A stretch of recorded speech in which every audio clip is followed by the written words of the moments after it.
Hi, my name is Mike. We're here today to talk about the Streeter lamp. We've had a request to show us some tips on how to properly install what we call the arm, which holds the shade, onto the base here. We've had some issues with the screws that go into the arm being maybe stripped out, or the arm not being centered properly. So we're going to go over a couple tricks to make the installation easy for you and your partner. When you open up the packaging for the stem or the arm right here, this is a very important little packet right here. It's got the hardware in it. Also, it comes with these pieces of cardboard. These are not garbage. These are going to be very important for your installation.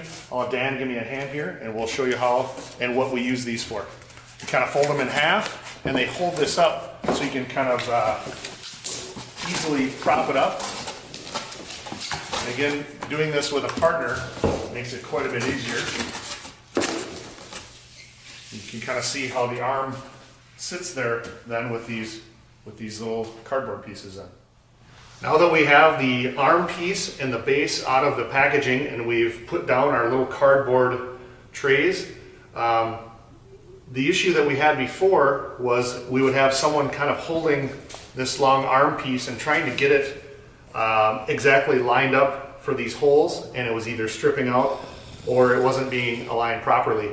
With these little cardboard pieces, it makes it very easy. I would still use a second person in this installation. Here I have Dan, he's holding this base. It is kind of heavy, but with him holding it, this is going to make it very easy for me. We've got two bolts. You can see the two holes here, and there's also, they go right into the bottom of this arm.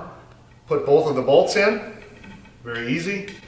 And then it comes with the two bolts and the Allen wrench, and it fits right in there. And you tighten it up and you're good to go.